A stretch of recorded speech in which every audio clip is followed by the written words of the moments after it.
I'm Alice. And I'm Brett. And this is the Prosecutor's Legal Briefs.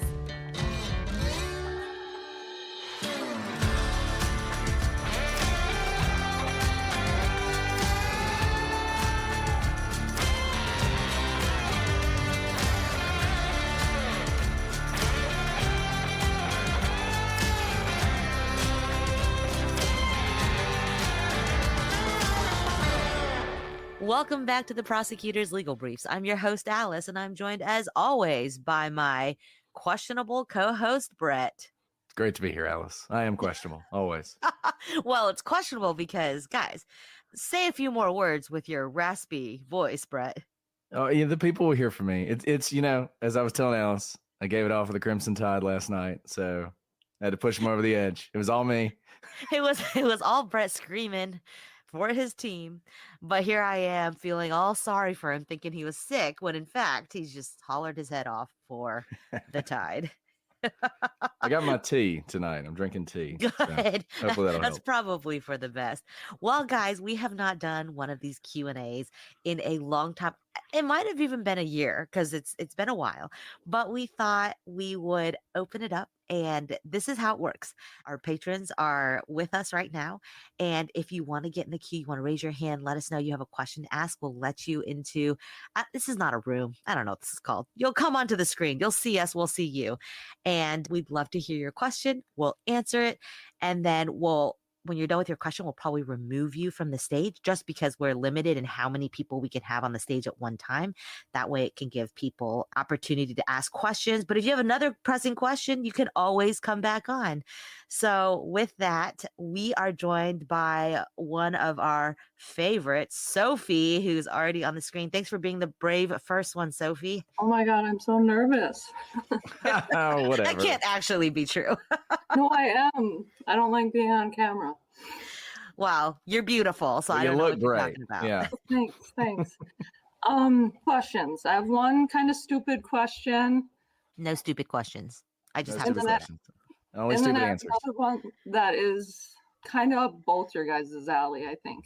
So my first question is, if you guys could be any animal in the world for a day, what animal would you want to be? That's an awesome Animal. question. It is not stupid whatsoever. Do you know what you want, Brett? I would want to be some sort of bird, like an eagle or one of those birds that can fly like for a really long way. I mean, flying would be so cool. So I would like to be able to fly for a day. That would be cool. Fly around, see the world from the sky. That'd be awesome. Only because you said that. I'll have to say like the opposite. I'll say some sea. I've been told that they're not dinosaurs, though. I'll be like Mosasaurus. Apparently, that's not a dinosaur. I don't know. So that I can go back to prehistoric times, see what it's like, be giant, because back then Wow. everything is ginormous. And then I'll get to see the other side of the world, Brett. So then we can make a podcast about what it's like from above and from the depths below. Being a thinking whale about- would be cool. That would be cool. That is the opposite, right? Being able to go down deep in the ocean. Yeah, would be awesome. as deep as possible, like the giant squid in the total darkness. Yeah. I like the way you think, Alice. Thanks. Great question, Sophie. Yeah. And then the other one, so I was looking at things online and I seen this thing. I think it's called the Voynich manuscript. Voynich. The Voynich manuscript. Yeah. Do you think that was just someone from back in the day just trolling everybody? Or what do you think? What do you make of it, I guess? So Alice I would like think- this question because she's from Yale. Is that where it is? Do they keep it in Yale? They do. I think it's someone, back in the day, they didn't have TikTok and other stuff to occupy their time. They did things like learn all these ancient languages and other languages. So what I think it is, I think it was somebody writing some sort of manual in shorthand, but in a different language, which is a pretty common theory amongst people who've studied it. I mean, some people say that it looks like a shorthand version of Hebrew. And the thing about shorthand, if you don't know what it means, it's really difficult to read it. And that's true even now. I mean, if you, for instance, court reporters, you see them typing, you wonder how they type so fast. Well, they're really typing in a shorthand. And even when it was written transcription, court reporting transcription, it was in a shorthand. And if you just looked at it, you'd be like, this might as well be a foreign language, right?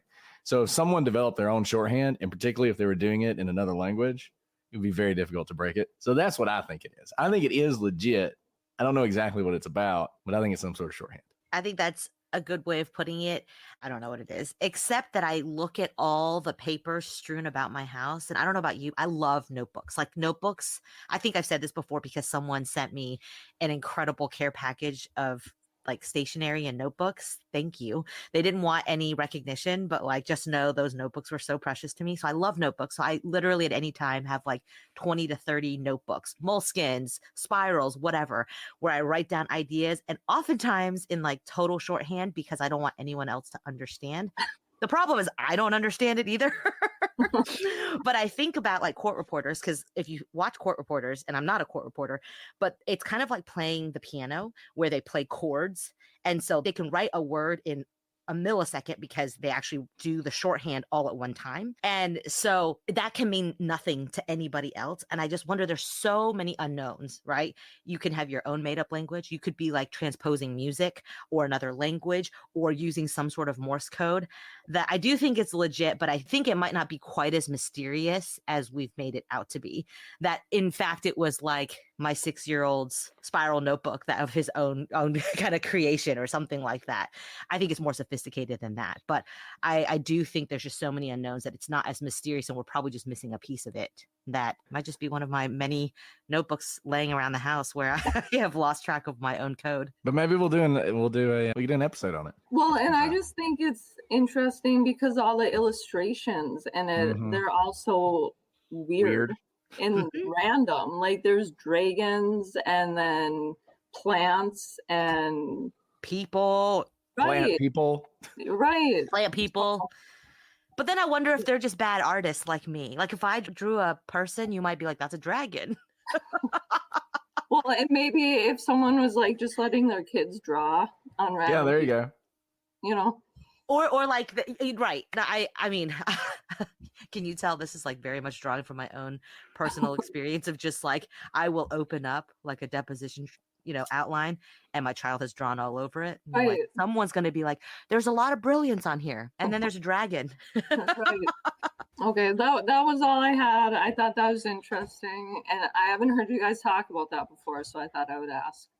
That Great was a question, really, Sophie. actually, but you've tapped on something that I love. I love whenever we uncover like old manuscripts, the fact that so many manuscripts have been able to be uncovered and what they can tell us about a certain time and in general. So at Yale, there's the Beinecke Library. If you've never been to visit, you should visit because the entire library has no windows. It's all like a white marble rock that is translucent. So there's natural light in it. And they have like the Gutenberg Bible in there and they have all these old manuscripts. And throughout law school, I used to go to the Beinecke Library and just look at all these like 1,000-year-old manuscripts because there was this beautiful connection of something that I had no understanding of, and I knew nothing about their life, but there was something so permanent yet impermanent about the written word, no matter what it was. So like, I think that's incredibly beautiful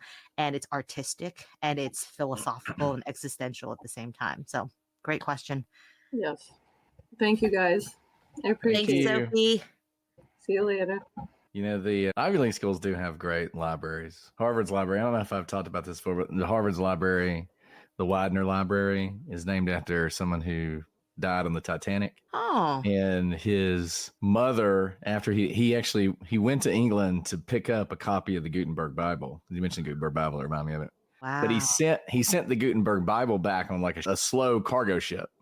And then So he got made on it? the Titanic. So the Bible made it. So his mother donated all this money to build a library. And her one request was at the center of it, she wanted a recreation, basically his library at home recreated.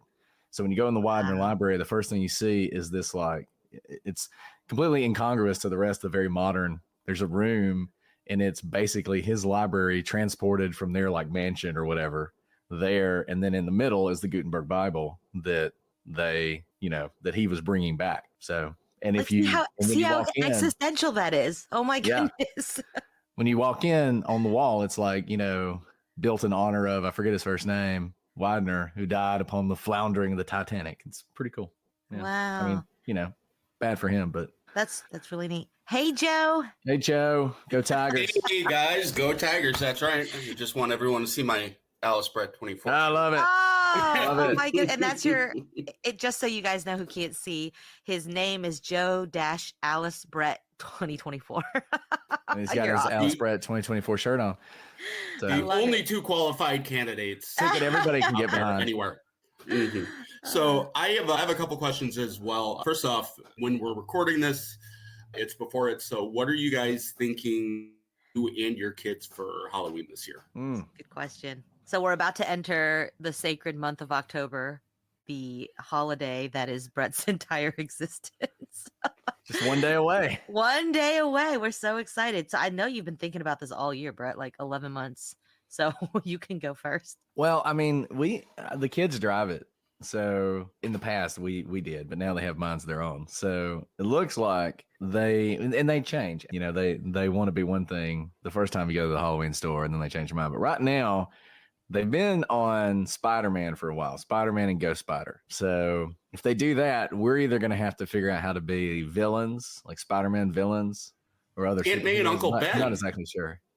There you go. Oh, that's good. There you go. See, Joey's smart. Yeah, but Uncle Ben dies. I don't want to. Sacrifices for your children, Brett. Maybe my So we wife can be Aunt May, and I can be like Green Goblin or something. That's pretty good. So we were actually discussing this tonight. I don't know if we'll end up doing it because, you know, kids change their minds all the time, but they were rolling on the floor laughing, thinking this was the funniest idea, is if we were all different cars of a train and we could all hook up together. And so like someone would be the steam engine, there'd be a caboose, and then we'd like all individually be parts of a train, but all together we were a family of trains. My kids are really into trains right now. But do you have They've to been like go in single file everywhere you go? Does it have to be like We would not. That's why I don't know that we would actually do it. But they thought it was hilarious that we had the potential to hitch onto each other and be a train together. This Like, is how because could you even get Brittany in for that? Oh, she wouldn't. She would just be, you know, she'd be on a leash, to be honest, right? Her hitch would be a leash. Okay, and my last question is, Brett, you've been talking about listening to older episodes recently, and what I wonder is there any case or episode or series, like maybe from like the first year of the podcast when you guys were still getting your feet wet, still learning how to do this, that you would maybe want to take another crack at? That's a great question. Somebody actually asked that in a review. It might have been you. I don't know. Somebody. Yeah, it was me. It was you. Okay, well, here you go. Yeah. Because when I saw that question, I was like, wow, that's a good question. I started thinking about it. The one that I think I wish, there's only one that we've ever done that I never felt like we did our best on. And I still don't, even though I think we got it right at the end, I still think our conclusion was right. I feel like we could have done a little bit more with. And it's the one with, it's the lady who was killed in the church by the person that you catch on camera who's Missy like Beavers? dressed. Missy Beavers? Missy Beavers. For some reason, and I'm not sure why it is. I don't know why it is, but I was never entirely satisfied with that episode or episodes. Can't remember if we did one or two. I don't know if it was just I felt like there was just more that we could have talked about and we didn't talk about. I'm not sure. I'm not sure why, but that's one where I thought before about maybe we'd go back and do that one again. Because there are other ones, like if we did Maura Murray today, it'd be like 27 episodes, the way we do things now. But I really like, and honestly, I don't know. You know, it's funny because you listen back to them and we would have done 27 episodes of Maura Murray now, but that wouldn't have been better. Like the 4 that we did were really good. So, and I don't know if that means that we should temper some of our enthusiasm for the longer stuff. I don't know. Like it's kind of funny when you hear it because we were more restrained. It's like I've said about Stephen King before, how Stephen King's his first few books are his best books because that was when an editor could go to Stephen King and say, hey, I think you should cut out some of this stuff. And now he's Stephen King. And so he's like releasing longer versions of The Stand, reincorporating all the stuff the editor cut out. And it's like, I don't know, man, maybe that was, you know, that book, people really like that. Maybe cutting that out was good. We're at the point where we're not constrained, right? We can talk as much as we want. I don't know if that's a good thing, but Missy Beavers is one that I think we could have done a little bit more on. So that's what I'll say. So it's less a case because I was just looking at kind of our first year catalog. I'm really proud of the cases we did, first of all. Now that I think about it, I was like, man, we really sunk in a lot of time because we were nervous. Like we didn't know who was going to listen. But this is more specific to me because Brett's perfect. You know, I think, as you guys probably know over time, I didn't want to be too harsh on some people who really deserved harshness. And obviously, if you've heard my last episode of Adnan, like I kind of just let it go. And I think there are other people who are deserving of that type of analysis that I held back on because I was afraid of being seen as mean, basically. And there is a time and place for that type of analysis. I think that really punches through to the point of why that case matters or why certain behavior, either in the true crime world or in kind of these true crime cases, has ramifications past its own case. And I think that's really important writ large because we see that true crime doesn't stay on the page. True crime doesn't stay in one podcast. It all bleeds over into our real lives. And that's why, you know, over time we've like spoken more about the ethics of true crime and whatnot. So I think I eventually got there to be able to connect that analysis to the greater world so that we're just not another voice in the true crime world. But I think that was something that I struggled with earlier on. But because of you guys, you're so supportive. And I also just stopped caring about I'm like gonna get 1 stars forever. Like the 1 stars, just they love me. And I will just like I love them now. I am rubber, you are glue. And now they don't bother me. Alice, So I don't you know if guys you've got to listened- bring hate back on TikTok. There you go. We do need to bring the had a hate back. Alice, I don't know if you've listened to some of the older episodes, but it is funny to listen to us back then versus I'm now. a lot more We're restrained. I know. You are. We're both more restrained. We're obviously much more comfortable now doing it than we were at the time. We were very nervous, and you could tell like how nervous we were doing it. Well, It's just funny. because you know why? Because before every recording, we would say something like, "We're gonna get sued, aren't we?" And now we're just like, "Sue us." Yeah, I don't know. Yeah, it's funny. It is an interesting thing to go, but now that we've got 200 and something episodes, to go back and listen to like episode 3. Yeah, it is funny. So great question, Joe. All One day we'll do that. And let me say this. I don't know who said this to me, but I remember, and the reason I say that as what I would change about me is the very first crime con we went to, Brett couldn't be there because sweet baby boy Brett was in the hospital. I was in Austin by myself. No one knew who we were. I didn't know anyone. I was incredibly nervous.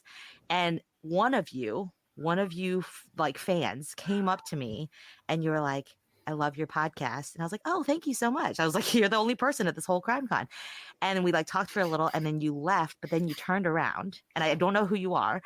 And you said to me, you're like, "By the way, you have a lot of really important things to say, so you should speak up more." And then you left. And that really stuck with me because I had been kind of so scared and restrained in my wrath and in my kind of real opinions about some of these cases. So whoever you are, I don't know if you remember saying that to me, but I remember you saying that to me and it obviously stuck with me. And now I can't get in a word in edgewise. So thank you. Okay, thanks a lot, guys. Joe, Thanks, congratulations, Joe. Tigers. All right, thanks, Jason. Love you, meet it, guys. Shout out to the slots. They know who they are. Thanks, Joe.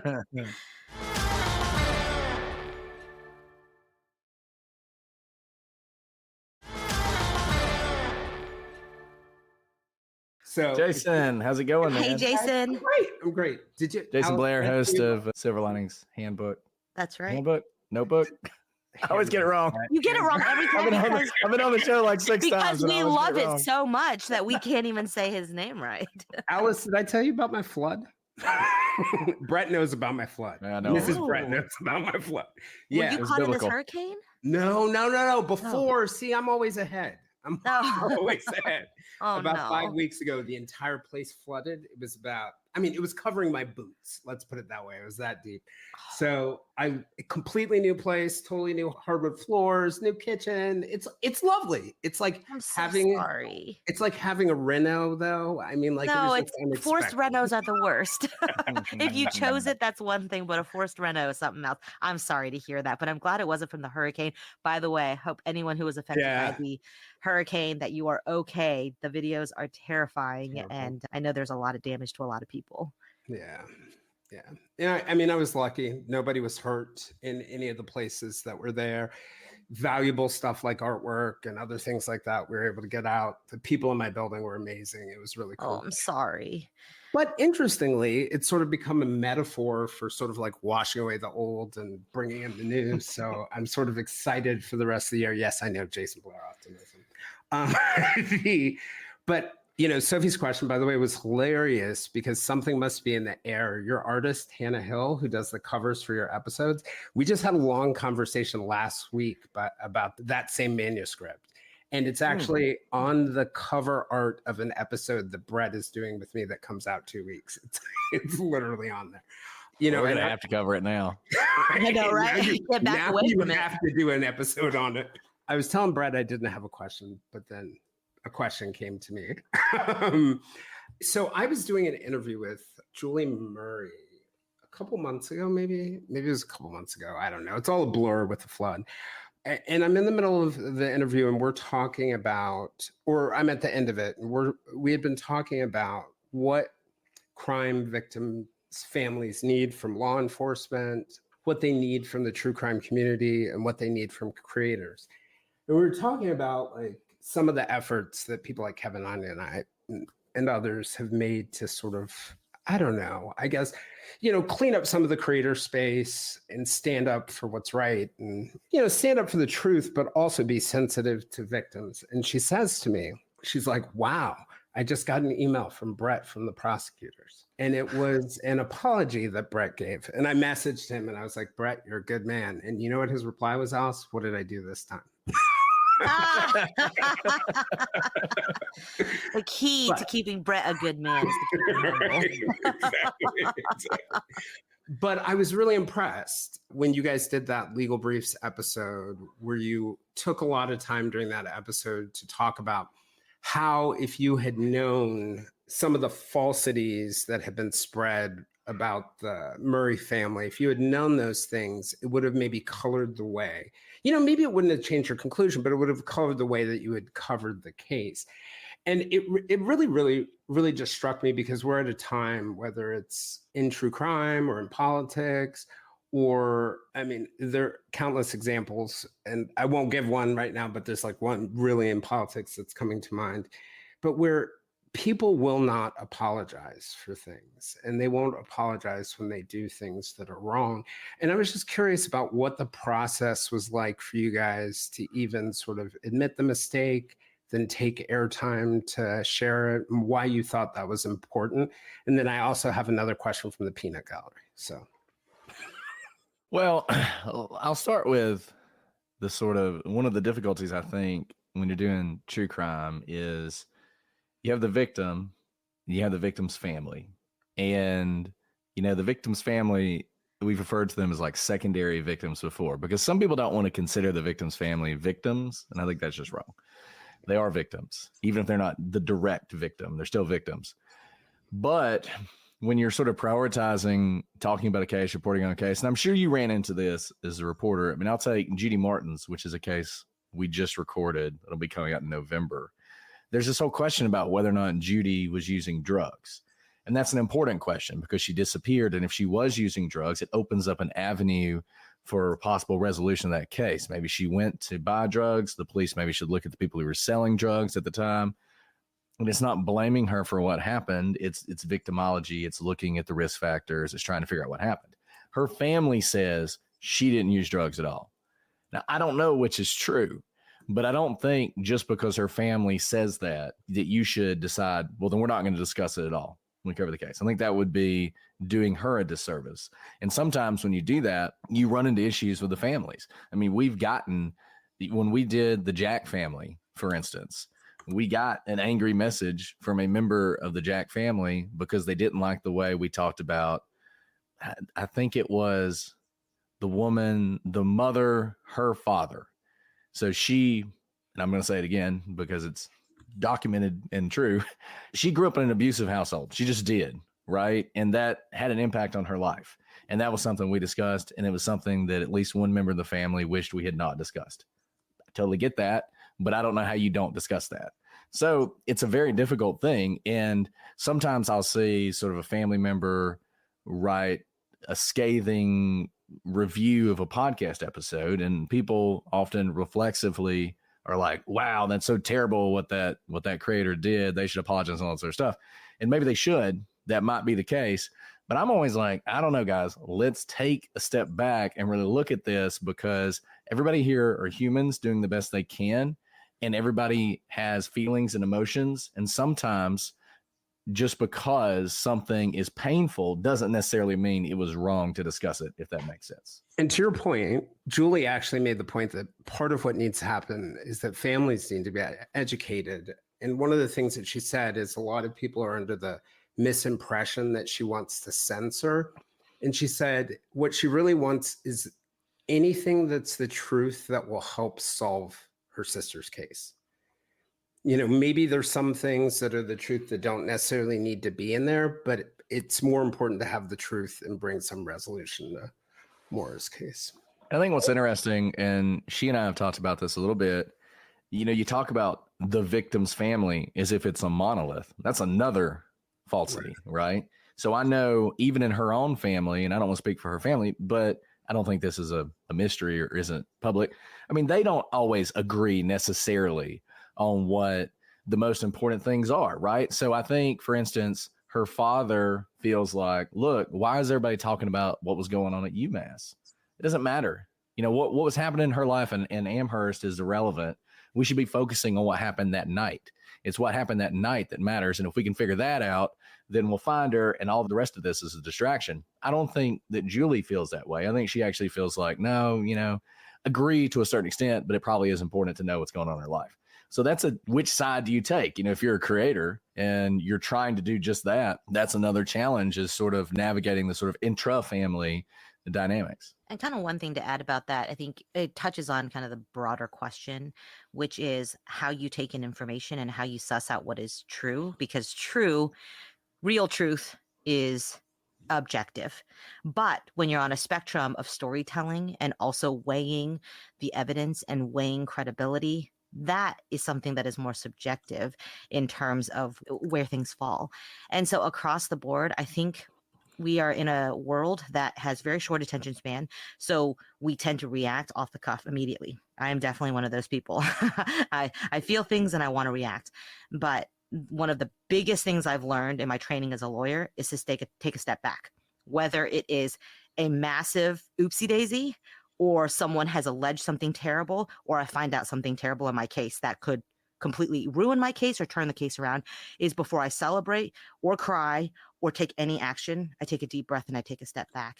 And I think that can apply in true crime, but also in every aspect of how we take in information. Yeah. Because so often if we run with emotion, we will, you know, your emotions are powerful. And this is partly why there are certain one-star critics of me who are like, oh, she only can make compelling arguments because she appeals to emotion. The reason I have issue with that is I think very, very thoughtfully about my arguments. And though I may be able to deliver them in a storytelling way, I have tried very hard my entire professional life not to let my rational thinking be run by emotions for that reason, because emotions can only get you so far. Yeah. And so, I mean, this is in journalism. This isn't really. And we need both, right? We need absolutely both. But the second part of your question was, how do you decide when to say to apologize? Another really this is a great training for any good attorney. And I say this because if you're facing attorneys, whether who are reporting on YouTube or true crime or on TV, and they never say when they're wrong, there's a real problem, because really good attorneys are the first ones to admit fault, because that is a good attorney who is chasing the backed up, reasoned argument, not the one who is chasing after ego. And so that is something I just say as a barometer for everyone to decide who to believe. If someone never admits they're wrong, something might be wrong, and they might be chasing the wrong thing, which is not the type of attorney or storyteller or newscaster you want to follow. Do you know what really illustrated that you guys did this year? The interview you did with Orlando Campa Johnson, right? That's a perfect example of somebody who had invested in a case, the Alec Baldwin case, had every reason to keep on fighting, but stepped back and said, the right thing to do here is to dismiss the charges. And yeah, Lord knows, I mean, like all of us make mistakes, and all of us make terrible mistakes and small ones. Well, but and I think, that's the issue. There are some people who want to act like they've never made a mistake. yes, Right. right. And you talk about how do you decide to apologize? I mean, for me, it's just pretty simple. If I feel like I've done something wrong that has hurt someone, I'm going to apologize. Like we said, a LeBaron is a Chevrolet, it's a Chrysler. I'm not going to apologize for that. I'm happy to correct the record. Still don't totally know the difference. I'm not gonna Yeah. lie. Sorry, guys. You're not going to get an apology from me on that. But if I feel like I've done something that hurt somebody, then I'm going to apologize, just because we all do make mistakes. I've made a lot of mistakes in my life, and the making of the mistake is human, right? It's it's sort of like to err is human, Mhm. to forgive is divine, or whatever. I mean, in order to get to the forgiving part, you got to ask for it, right? Right. I mean, right. I'm a big fan of. People are always like, they want you to forgive people, and I'm always like, you know what? I'm always happy to forgive people, but they really should admit what they did wrong first. That should be the first step. And I want to do that. And in this particular instance, just when I heard that, it really struck me that we probably got that wrong. I mean, almost certainly got it wrong. The subject of that, LaDonna Humphrey, she has pushed back. She has her own story. Maybe that story is true. I don't believe it, but maybe it's true. But nevertheless, I felt like I got that wrong.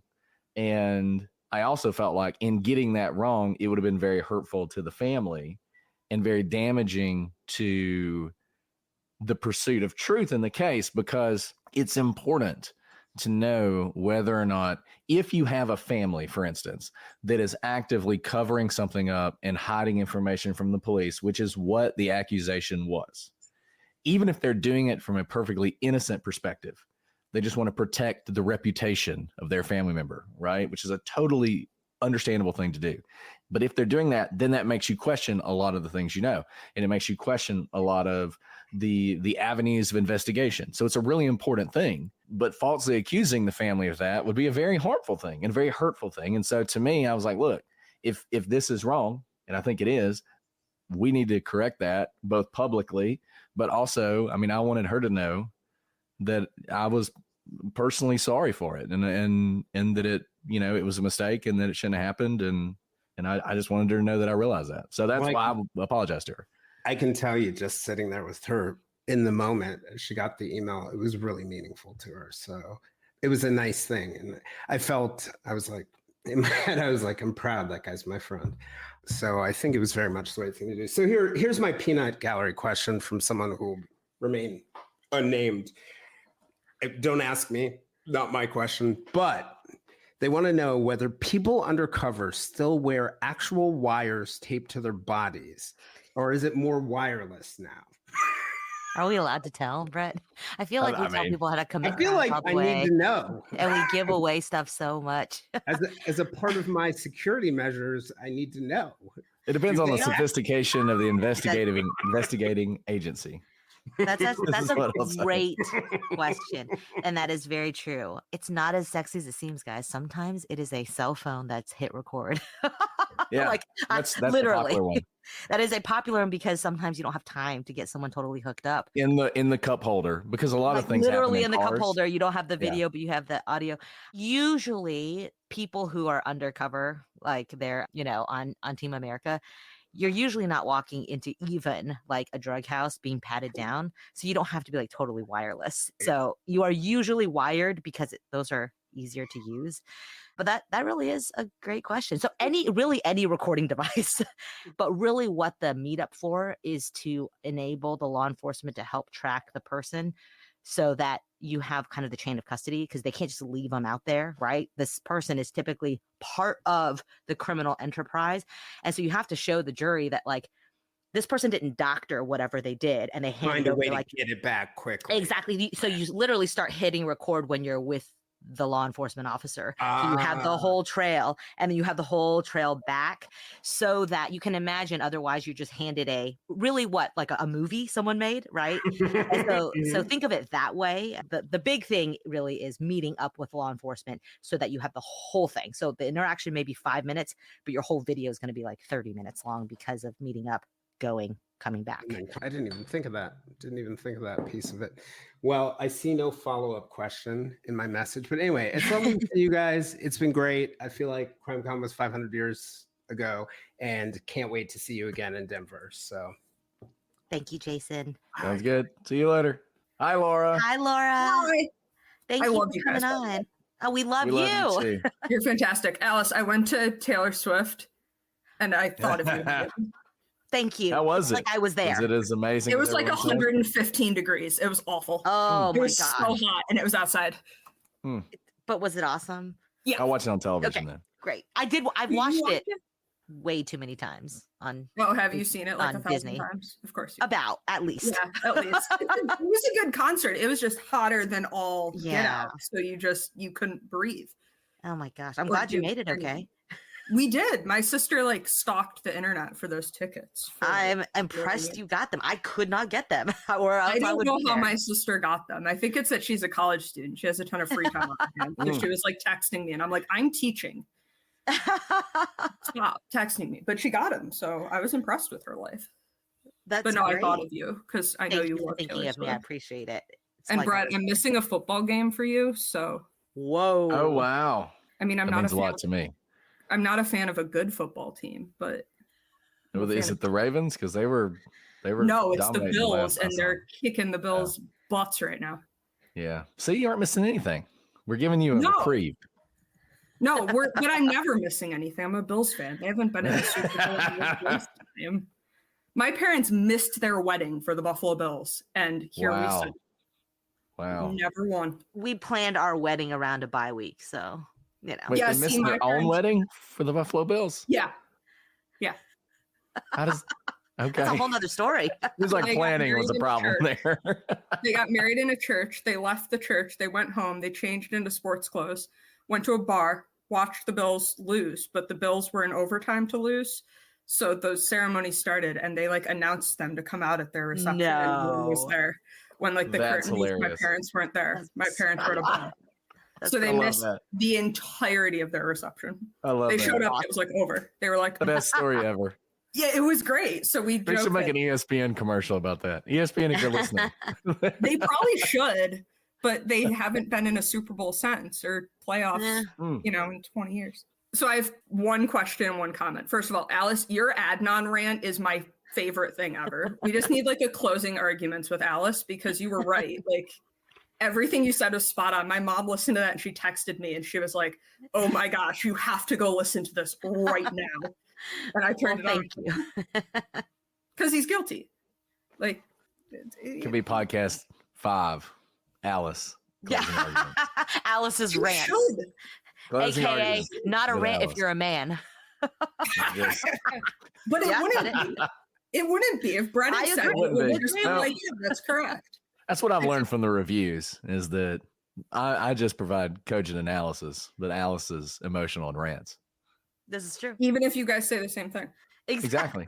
Exactly. In which That must case, be a good place for Alice you. is just repeating me, whatever I That must say, be a good even when place she for says it you. first. You can say anything and get nothing but praise, and she says anything and just gets blasted for it. I mean, It's true. it is just. can't We deny can it. have a whole episode on the analysis of the immense sexism in the 1-star reviews by women. That's But Yeah, true. it be always for another day. surprises Yeah. me when women do it to you. I'm like, don't you live in like the world now? You would Yeah. think they wouldn't do it to you if they were a woman because they've had the same experience, but obviously they don't think that far. I ahead. have a lot of thoughts for it and a lot of empathy because I recognize that we are constantly pulled between lots of dichotomies. And I don't hold it against those people who are writing it because I think this is so sad that you feel you have to censor yourself in that way. And I feel so awesome that I get to live my actual real life, like people that I see daily, like Brett, and my husband who are not like that. And I hope There you go. that that person has people like Brett in their life so that they don't have to feel that way about the way they think and want to express their opinions. So there. We all need a Brett.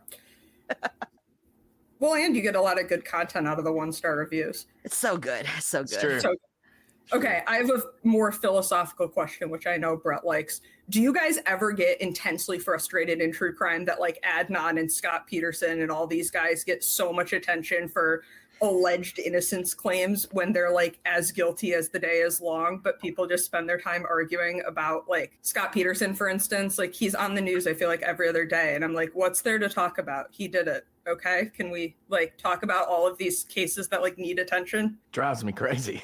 Like, I was going to say, did you see our 14 episodes?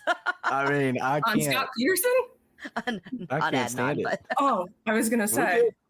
You know, I don't know how many we did on Scott Peterson. We did Scott Peterson's Guilty. I mean, we were talking about this. We had with Brittany and Nicole, the TikToker, and you may not have seen that yet because it hasn't come out yet. It's an interview with a lady who does true crime on TikTok. And unlike 99% of TikTokers, she's the one saying, actually, no, guys, Scott Peterson is entirely guilty. Here's 50 TikTok videos on why. And I was expressing my frustration because, as with the criticisms of Alice, you see this often from women. I mean, true crime is I've seen our stats. It's 80% of our listeners are women.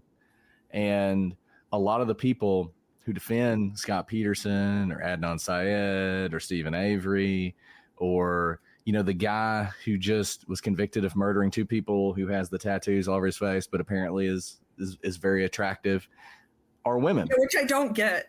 I don't get it either. Or even Chris Watts. People defend him, and I don't understand how, on the one hand, we as a society, I think, have done a much better job of recognizing the problem of violence against women, often by men.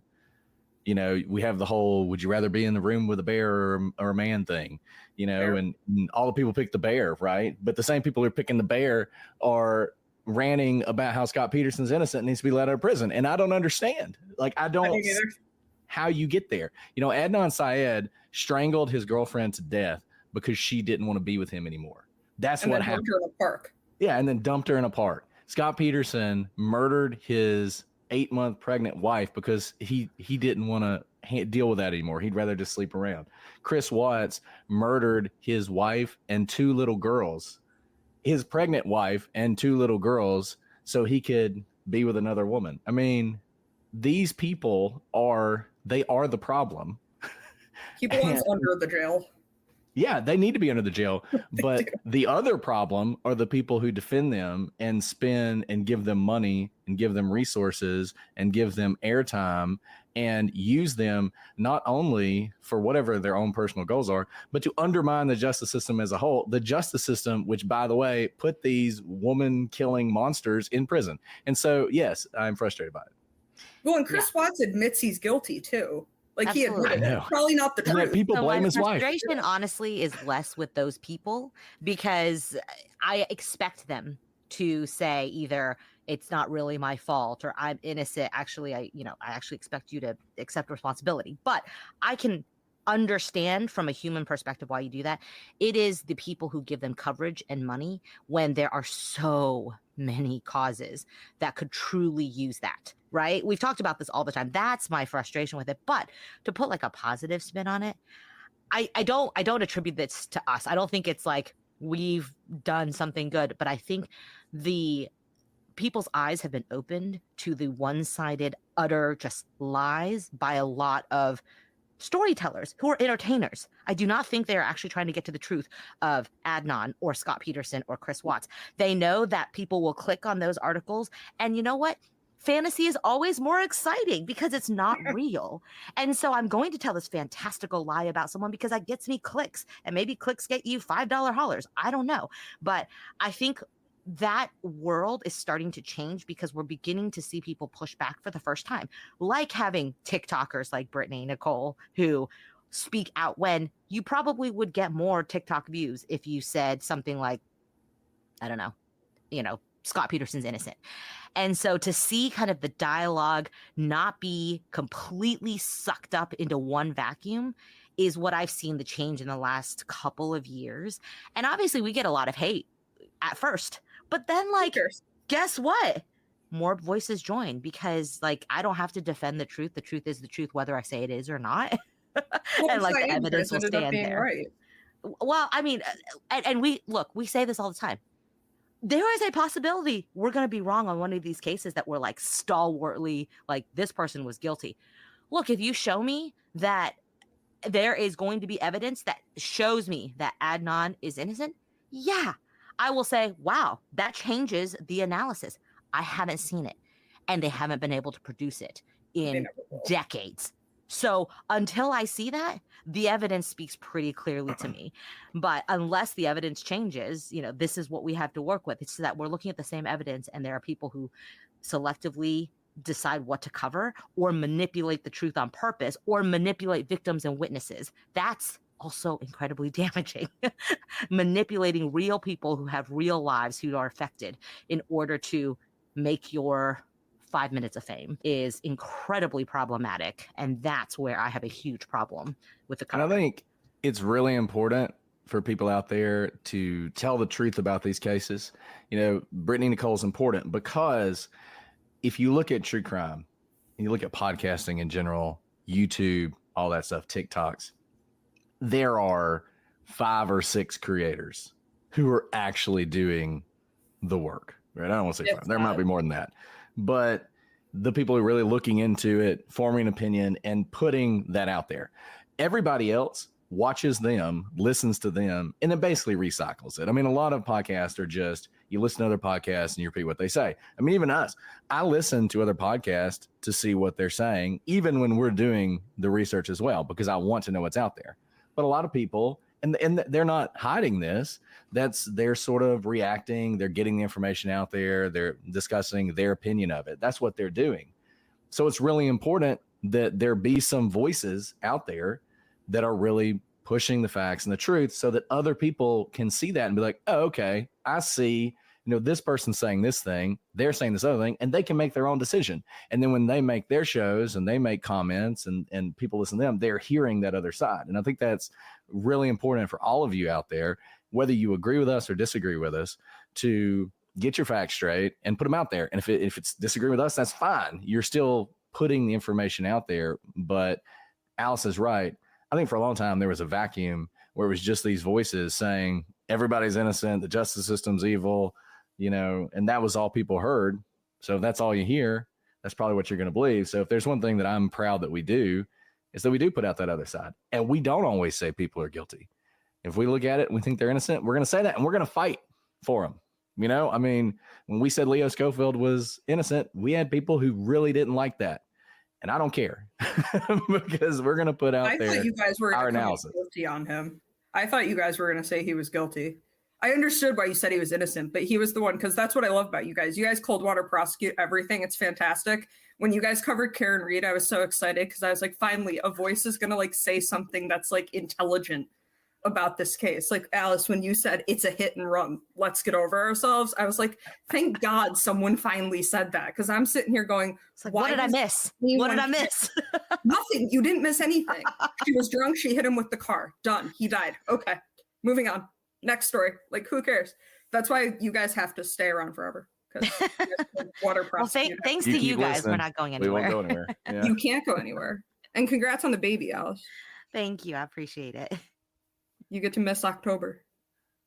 No, I'll be here in October. It'll just be a little scarier. Thanks, guys. Thanks, Laura. Bye, Laura. Bye.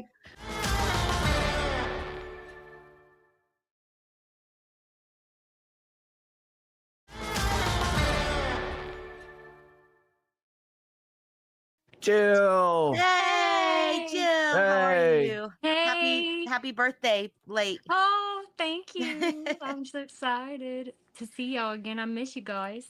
I love Jill's accent. It's a great thing. much. I was It going makes to me say, happy. so great to hear her accent. I mean, even if she's an LSU fan, I still like it.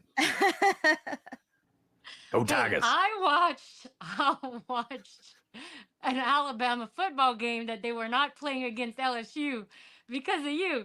So Oh, there you go.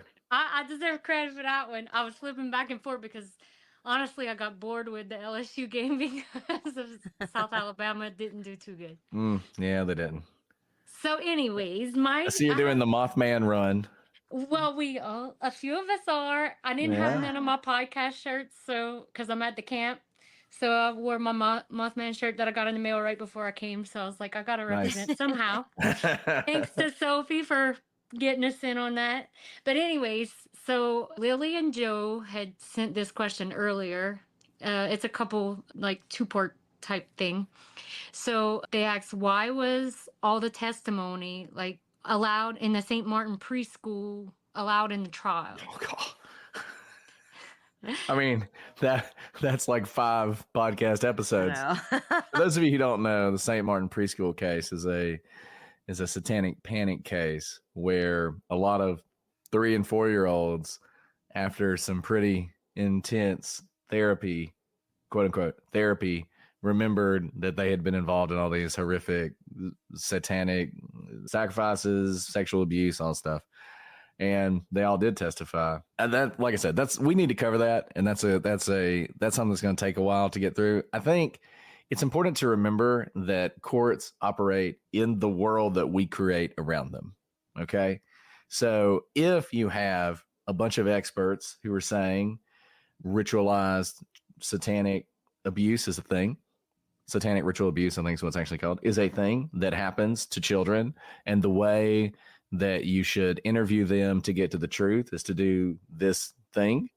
Courts, we're not doctors. Judges are not doctors. Lawyers are not doctors. We're not experts on this stuff. It's one reason it's so important that the actual experts out there think about this stuff seriously and get it right. Because if a judge hears from somebody with a PhD in psychiatry from, Harvard Medical School, that this is a real thing, the person who interviewed this child did exactly what they're supposed to do, and you can trust his testimony, judge is going to let it in. So at the end of the day, that's why it came in, because the sciences at the time were completely wrong and now recognize that and see all of the errors in the way that was done.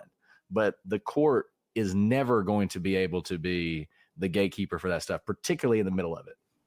And this is why, by the way, there's a real danger when I have always been a little bit skeptical of statistics and science in general in the law, because I am very science-based. I believe in science, obviously, but I've seen the utter manipulation that is able to take place in the courtroom in order to play games with the evidence. In other words, you guys know that I thought I wanted to be an econometrician. That was my first job, was to literally manipulate written code to get the statistical significance I wanted in whatever paper we were writing. And you could, with every data set, you were able to play with the coefficients, play with the inputs and the outputs to get kind of the number you wanted in order to make a point. Now, it meant that other people could also manipulate the same data set and come out with a differing opinion. But that's the problem, because judges are not meant to be the ones who decide what is science or not. They have to rely on the experts.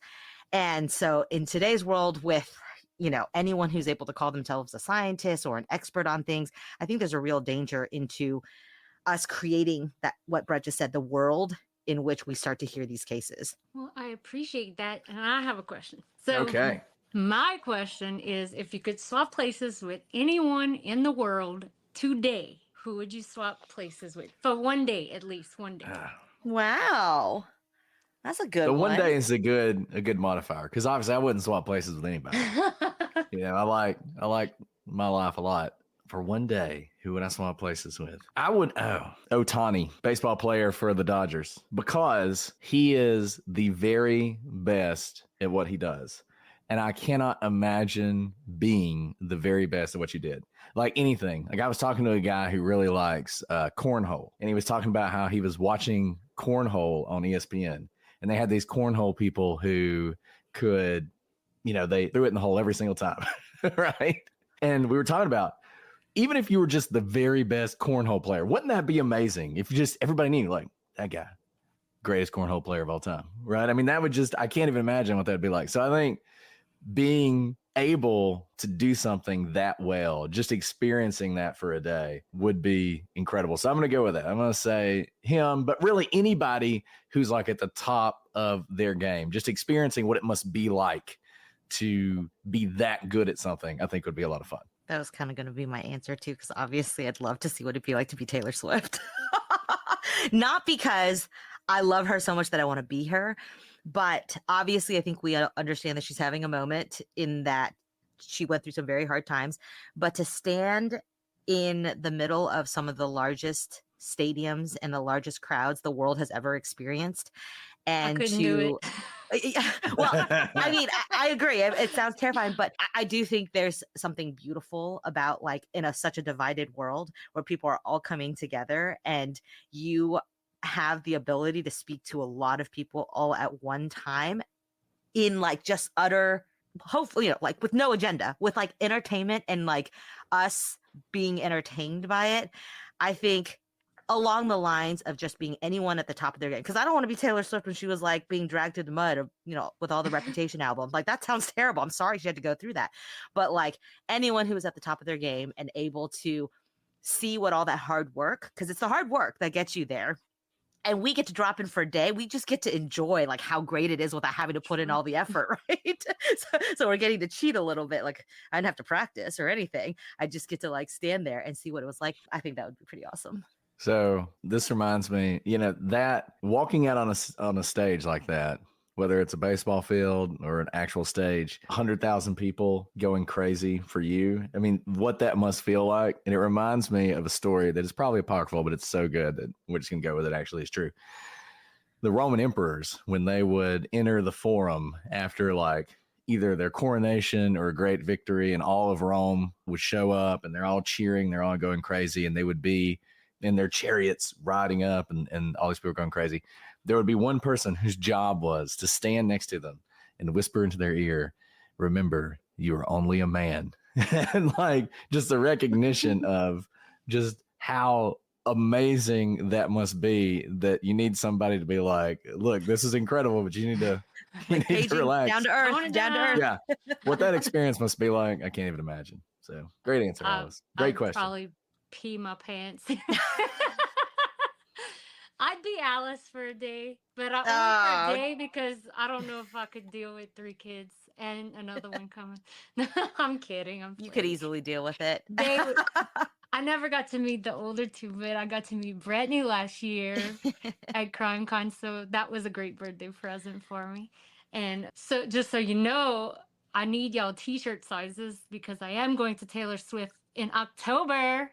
Oh, awesome.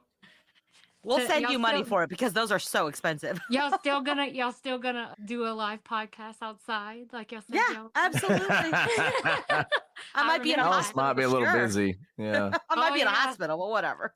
We I gotta get actually that legit- portable microphone for Alice. I legit She thought does about that kind of going, stuff. and I was like, standing at 115-degree weather, like I will 100% give birth there.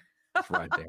Well, we are gonna be at the Superdome, so I think it'll be all right. Oh, that'd be nice. That's Yeah. awesome. I'm really happy for My you. my godson is like you. He watches it nonstop on TV. He'll send me like videos all the time.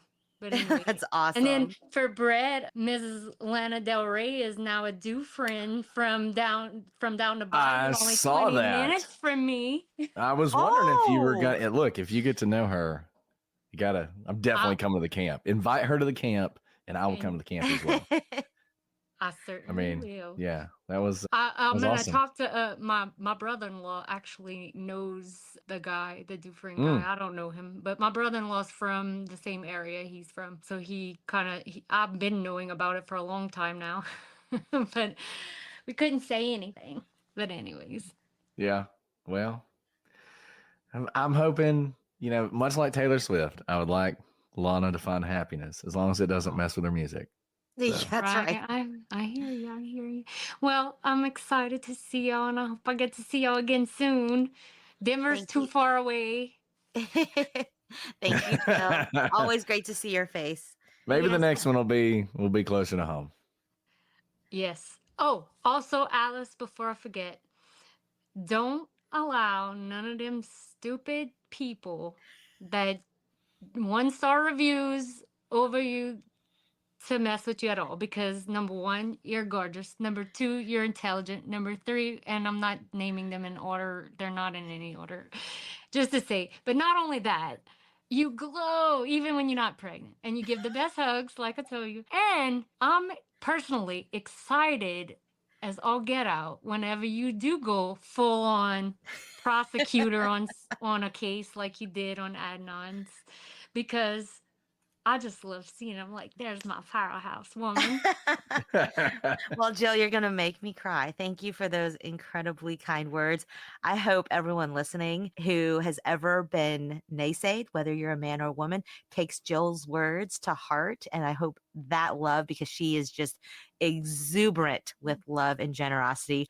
I can't keep that for myself. So I'm hoping that's reflected to everyone who needs to hear Jill's words today. Y'all so sweet. I know I was blushing. I kept seeing people were saying, "Oh, she's cute." Oh, and pop up on a thing, and I'm like, I You was are starting to, like, cute. they told me. You're the But best, Jill. anyways, I love Thank you you, Jill. guys. Love See you y'all We love you too. too. Bye. Bye.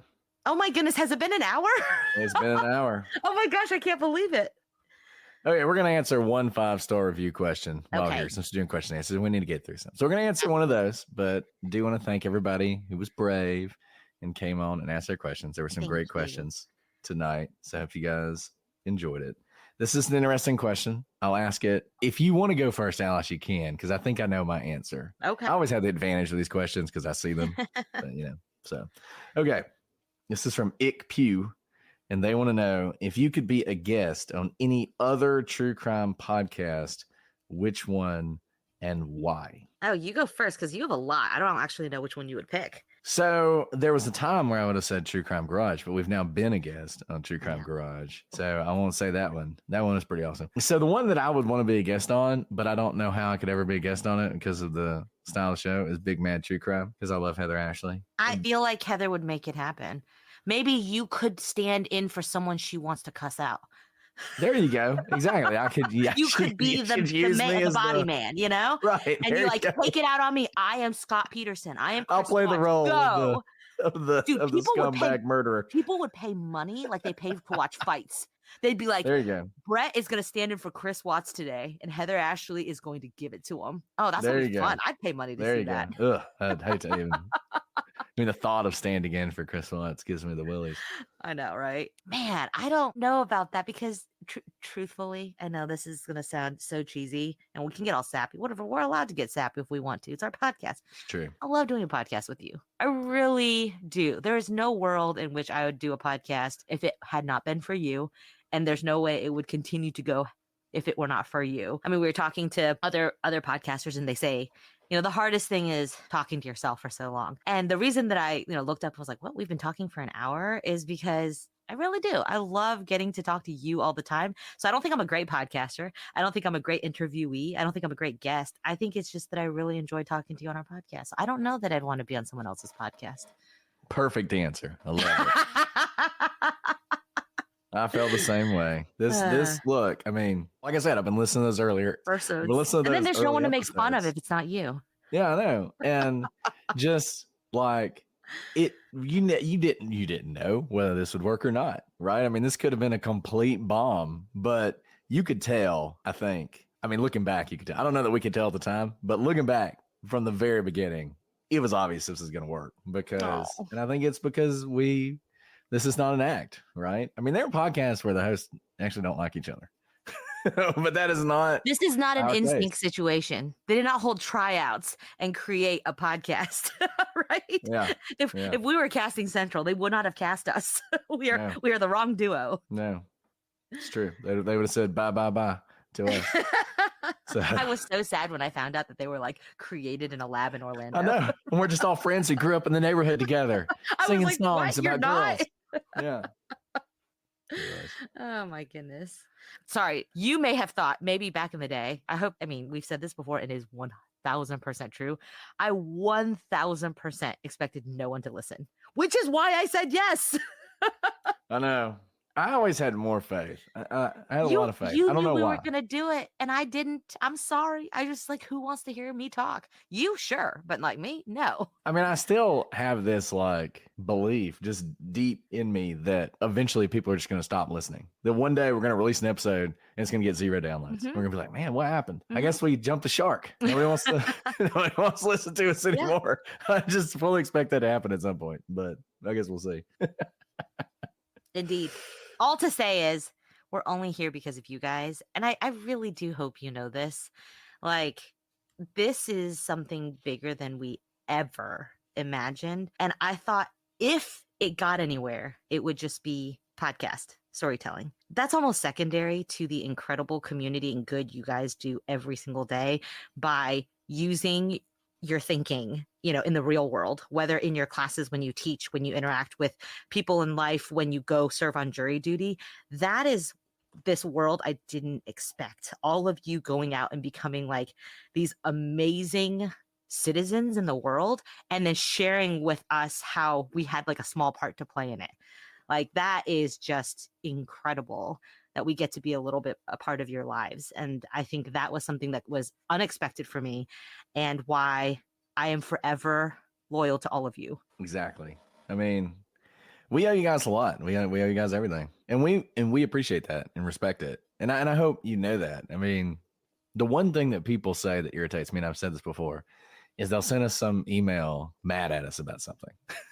And they'll say, I know you don't care what one listener thinks. And I was like, no, actually, that is not true. I care what all of you think. Now, as I've said before, we're never going to change what we say because of you. We're not going to do that. We owe you more than that, and we're not going to do that. But we care about every single one of you. And it's amazing. And we know so many of you now. It's incredible. And Absolutely. you add so much to the podcast without question. Agreed. So Okay, I think. Did we want to sign off so that we could say hi to Sure. a very special Sai? Okay, we're Sure. going to stay on. I'll sign off. But since we've been going for an hour, guys, thank you so much for those of you who are brave enough to come on, ask us questions. We love your questions. If you didn't get to ask a question today, remember you can always leave a 5-star review either for the Prosecutors Podcast or Legal Briefs, and you can send us a question. We will answer it, whether now or in 5 years, but we will answer it at some point. We love you guys. Thank you for being the best listeners we could ever have dreamed of. But until next time, I'm Alice. And I'm Brett. And this is the Prosecutors Legal Briefs.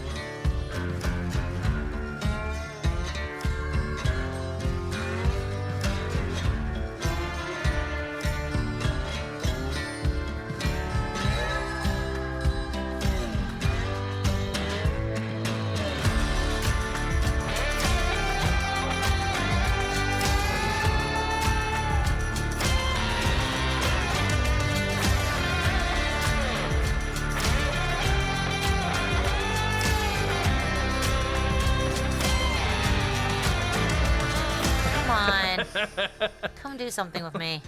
Taking the kids down to the Riverwalk sounds like a nightmare. Yeah, I know, but it's an activity. Why don't you let me know when you're headed that way?